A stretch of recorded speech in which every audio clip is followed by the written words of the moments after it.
Да, смотрите, коллеги, вопрос совершенно правильный и уместный. Как считать рынок? Что такое рынок климатического финансирования в Кыргызстане? Основной источник данных, который используется, который мы всем расшарим, это база данных стандарта раскрытия международной технической помощи и заемного финансирования по стандарту IATI. Вот ссылочка приведена внизу. Для каждой страны, для каждого периода времени вы можете найти информацию о том, какой проект, когда был реализован, кем он был реализован, кто его финансировал, кто являлся исполнительным агентством в стране, какие ресурсы были направлены и так далее. То есть задача состоит в том, ну, для Кыргызстана вот эта табличка с 10 по 23 год, чтобы вы понимали, она насчитывает несколько тысяч строк. Вот такой вот большой экселевский файл. Наша задача стала в том, чтобы по ключевым терминам, там, митигация, адаптация, энергоэффективность и так далее, выделить все те проекты, которые можно отнести к климатическим финансам. И затем, исходя из этого, уже посмотреть то, что мы называем динамикой. Так вот, если следовать базе IATA, вот у нас что происходило с точки зрения трендов привлечения ресурсов международных финансовых организаций доноров в климатические проекты Кыргызстана. Вот это те ресурсы, которые находятся вне вашего государственного бюджета, вне сферы коммерческого кредитования. Это то, что заходило в связанные с климатом проекты по годам.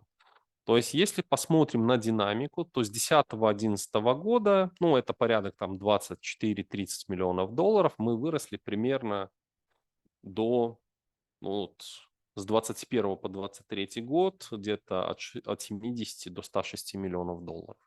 Это достаточно хороший прогресс. Но надо четко понимать вот что, и дальше мы об этом сделаем еще акцент, что, во-первых, это в первую очередь грантовое финансирование.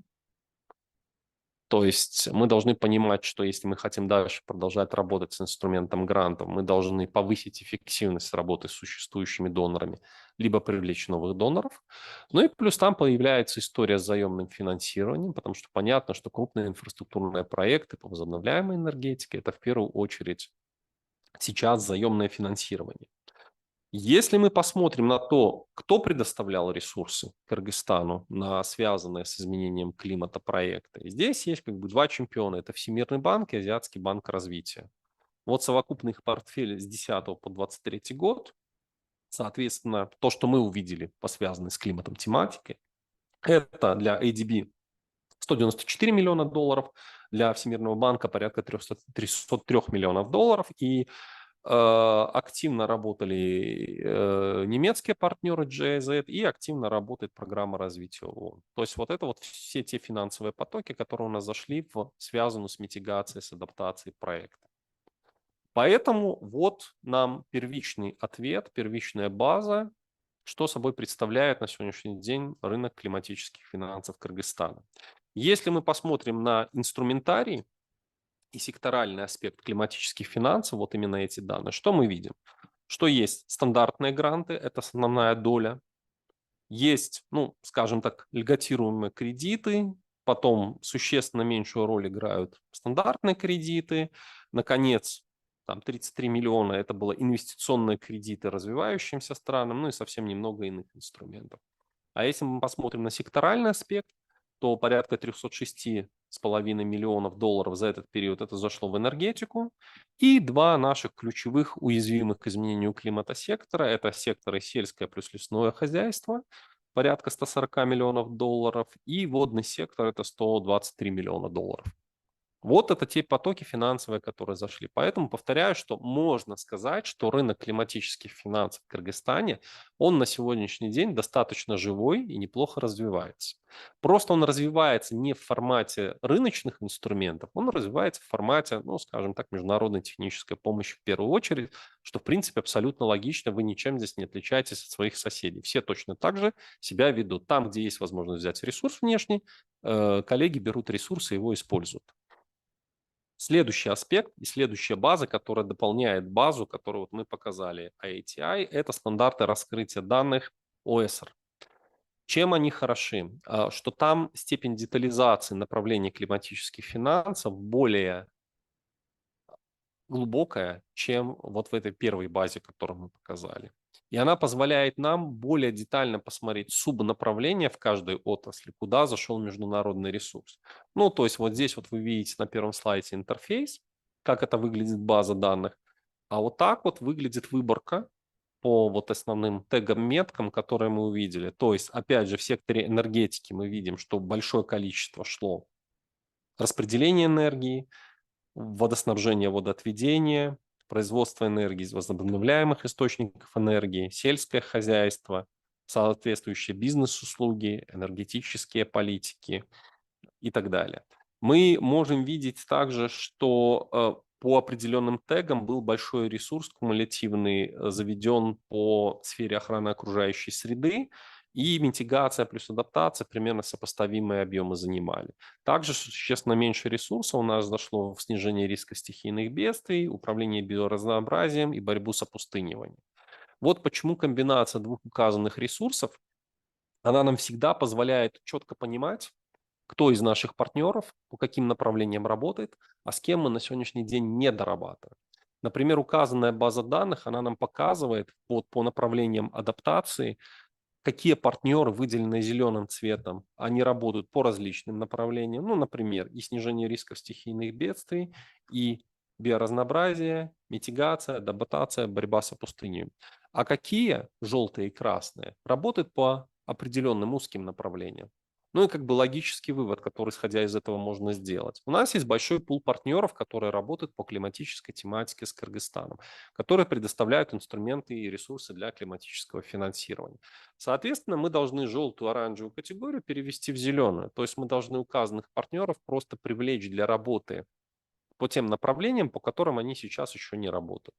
Это позволит мобилизовать дополнительные ресурсы, это позволит как бы, ну, и их интерес к работе в регионе подстегнуть, и в то же время получить дополнительный ресурс для того, чтобы профинансировать какие-то относительно небольшие пилотные вещи. Поэтому, повторяюсь, речь идет о том, что не все возможности, к сожалению, используются в Кыргызстане, но вот такого рода анализ, он очень четко позволяет вам понять, куда еще можно сделать акцент, с кем дополнительно поработать по конкретному проекту, который есть у конкретного ведомства, например, Министерство сельского хозяйства.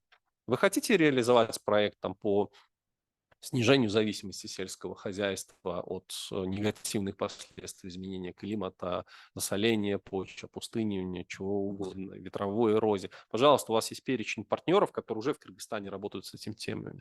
Вы можете четко найти, какие проекты они реализовывали за последние 10-15 лет, увидеть, что ваш проект для этого донора конкретного является новым интересным, и тем самым мобилизовать дополнительные ресурсы. Вот так работает этот алгоритм. То есть вы таргетируете определенного партнера под определенную задачу, связанную с климатическими ресурсами, тем самым повышаете эффективность работы.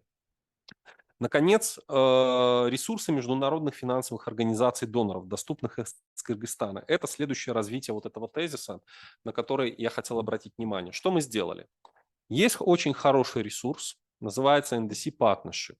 Его цель и задача – помочь странам в глобальном масштабе более эффективно реализовывать свой определяемый на национальном уровне вклад. И у них есть инструмент, про который мало кто знает. Это база данных всех источников климатического финансирования в международном масштабе. Что мы сделали в проекте нашем? Мы взяли, консолидировали эту базу, сделали ее в экселевском формате, удобную для работы. И на сегодняшний день из примерно 106 международных климатических фондов, которые есть, 48, для 48 фондов Кыргызстан является целевой страной для работы. Из них 36 источников, 36 указанных фондов готовы предоставлять гранты. Если помните начало нашего сегодняшнего семинара, когда мы начинали работу, мы сказали, что не все фонды на сегодняшний день, ресурс не всех фондов используется в Кыргызстане.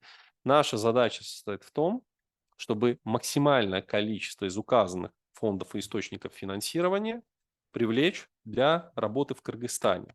Например, здесь вы видите список фондов, которые работают в Центральной Азии. Начиная от структур Соединенных Штатов Америки, достаточно известных фондов, ГЭВ, GCF, заканчивая относительно такими нишевыми вещами, нишевыми, которые работают по определенным проектам, но которые пока что не делали проектов в Кыргызстане. Чем хороша вот эта база? Она позволяет нам очень быстро найти партнера под нужные критерии. Например, вы хотите сделать проект в энергетике, в транспорте, там, в водном секторе, сельском хозяйстве, промышленности, в городском хозяйстве. Вы просто выставляете фильтры и находите партнера, который работает, который рассматривает Кыргызстан и работает в этом секторе. Вы хотите сконцентрироваться, например, на грантовых ресурсах, обладаем, либо инструмент рискинга инвестиций, вы очень четко можете выбрать партнера. По каждому фонду, который приведен в указанной базе, у нас есть детальные требования фонда к работе, детальные процедуры. Что делать, когда, в соответствии с какими процедурами отбирается проект, сколько ресурсов есть в указанном фонде, и кто наполняет ресурсами указанный фонд, какая страна, либо частная инициатива. И тем самым вы получаете единый инструмент планирования зарубежных климатических инвестиций. То есть вы, используя эту информацию у себя в министерстве, в ведомстве, сможете обладать абсолютно всей полнотой информации, с кем вы можете работать по тем задачам, которые у вас есть. И опять же, да, у нас сейчас доминируют гранты в структуре ресурсов, которые мы мобилизуем, но мы можем количество и качество этих грантовых инструментов для Кыргызстана еще нарастить. Это, опять же, не решит всех наших проблем, но это позволит все-таки дополнительный ресурс мобилизовать и получить этот ресурс по возможности безвозмездно, создавая тем самым, нарабатывая практики для последующего разворачивания уже исключительно рыночных инструментов. Особое внимание хочется обратить вот на эту табличку. Она нам показывает, с кем работают фонды. Какие-то фонды работают, например, на уровне партнера, ищут на уровне министерства. Какие-то из указанных партнеров ищут значит, контрагентов на уровне города, муниципалитета, либо представителя частного сектора. То есть этот инструментарий, он абсолютно универсальный, он позволяет нам очень четко спроецировать нужды, потребности конкретного, например, города или конкретного ведомства на тот пул потенциальных источников денег, которые мы можем привлечь в решении конкретной задачи. Вот зачем это важно. То есть, используя, условно говоря, весь тот инструментарий, который мы сегодня вам показали, с точки зрения баз и методологии, любое ведомство абсолютно независимо, там, потратив, в принципе, небольшой ресурс времени, может само автономно, эффективно планировать всю политику свою, инвестиционные проекты, связанные с околоклиматическими аспектами, зная всего лишь вот этот ограниченный спектр инструментов, методологий, которые мы вам показали. Вот для чего это все надо. И еще один аспект, на который я хотел бы обратить внимание, это то, что зачастую из спектра зрения пропадают климатические инициативы и меры, реализуемые в Кыргызстане на национальном уровне. И тот же МГИК, он ведет учет климатических инициатив, участником которых является Кыргызстан. То есть, например, Кыргызстан является участником некоторых климатических инициатив, там, например, Climate Change Impacts on Cultural and Natural Heritage, то есть влияние изменения климата на культурное и природное наследие. Является Кыргызстан участником инициативы Adaptation for Smallholder Agriculture Program, то есть адаптация для маленьких сельскохозяйственных программ. Кроме того, Кыргызстан является участником нескольких инициатив кооперативных совместных инициатив с участниками, которые непосредственно локализованы в Кыргызстане, например, с вовлечением частного банковского сектора в эти процессы. Это просто как пример того, что иногда мы сами не до конца понимаем, что делается в сфере изменения климата, какими участниками, на что не обращая внимания. Вот почему, например, регуляторам отраслевым крайне важно обладать всей полнотой данных, кто вообще что делает. И поэтому такого рода инструментарий, который мы показываем, он может для этих целей служить. То есть в целом, если мы посмотрим на государственный сектор, мы понимаем примерно, что министерство каждое делает. Но если мы посмотрим на негосударственный сектор Кыргызстана, то на сегодняшний день у нас есть там, условно говоря, одна частная компания, 5 инвесторов, одна организация, несколько городов, которые вовлечены вот в эту климатическую тематику. И наша задача состоит в том, чтобы климатический инструмент финансирования дизайнить с учетом того, что у нас есть разные категории игроков. У нас есть не только органы госуправления, но у нас есть муниципалитеты, у нас есть домохозяйство, у нас есть частный сектор, который в эту тематику погружен. И мы должны должный инструментарий им предложить. Вот примерно как выглядят в базе МГИК соответствующие инициативы частного сектора. То есть такие карточки заводятся, и там четко показано, что у нас есть Дамирбанк, который является участником там, участников программы вовлеченности финансового сектора в вопросы изменения климата. У нас есть некоторые фонды, которые этим занимаются. Вот примерно таким образом мы делаем картирование вот всех вовлеченных сторон, кто у нас участвует, и с ними уже обсуждаем и структурируем определенные финансовые продукты. Вот основная мысль, которую мы хотели подвести в рамках нашей третьей презентации, уважаемые.